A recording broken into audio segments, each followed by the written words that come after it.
Siapa yang selama 1,5 tahun ini punya anak di bawah usia 17 tahun? Apa rasanya umplek-umplekan setiap hari disuruh belajar dari rumah sementara rumahnya nggak ada tempat kecil aja untuk belajar zoom-zooman? Apa yang terjadi kalau ditambah 1,5 tahun lagi? Di sisi lain, kalangan rakyat umumnya, bagaimana rasanya mereka sahabat yang nggak ada internet, nggak ada pulsa, sementara di rumahnya ada 3 orang memerlukan komputer atau gadget atau laptop untuk kerja dan sekolah, tapi tidak memilikinya. Fakta saat ini, biaya sekolah dari rumah ternyata tidak murah. Menjalankan sekolah dari rumah ternyata nggak efektif, dapat ilmu tipis, nggak ada keterampilan lainnya termasuk laboratorium dan kehilangan skill olahraga, kesenian, dan keterampilan sosial lainnya. Bekerja dari rumah malah banyak stresnya, banyak wacana diskusi tok, tetapi tidak ada gerakan nyata. Diskusi doang, eksekusinya kecil, seminar, meeting, belajar online, ngomong doang 1-2 orang, wacana, diskusi.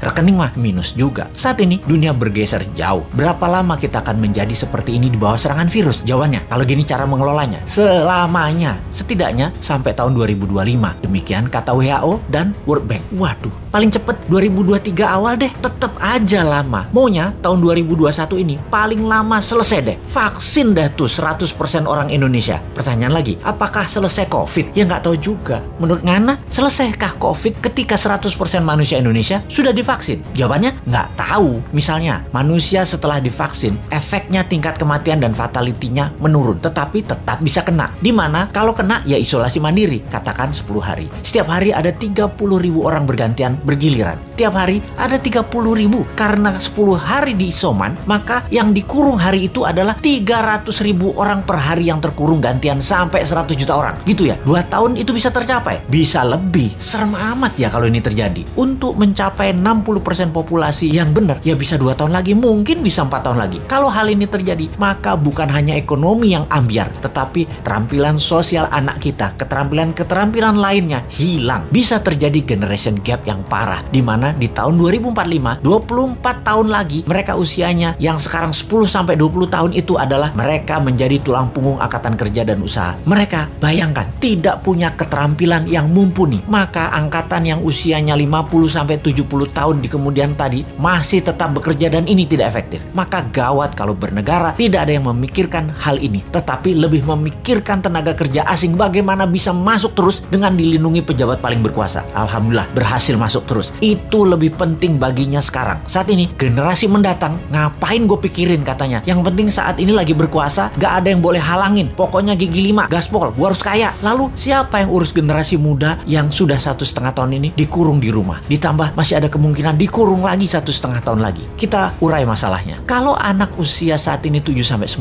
tahun, usia SD, mereka tidak mengerti banyak tentang culture, budaya lokal wisdom. Bayangin, ditambah 1,5 tahun lagi terkurung. Mereka nantinya manusia yang tidak punya budaya. Lalu, remaja usia pancaroba, baru akil balik, usia 11-15 tahun. Mereka adalah manusia lagi cari jati diri. Kematangannya berubah. Dirinya not a girl, but not yet a woman. Menjadi terhambat. Ditambah 1,5 tahun lagi kejiwaan mereka, maka man atau woman tidak paham, tidak akan matang. Sulit menjadikan boy to man. Di usia 16-23 tahun, masa SMA dan kuliah, anak ini adalah masa kreatif dan puncak-puncaknya iseng dan puncak-puncaknya main di usia ini. Kesalahan-kesalahan kecil itu penting untuk modal nanti bersosialisasi di kemudian hari. Tidak banyak mereka bisa lakukan. Mereka masuk generasi yang hilang. Kalau ditambah 1,5 tahun lagi, sekolah mereka tak berketerampilan, tak ada kesempatan di laboratorium, di studio, praktek kerja, keilmuan jalanan atau street smartnya tidak ada. Hampir tidak mungkin membuat mereka berubah from man to gentleman.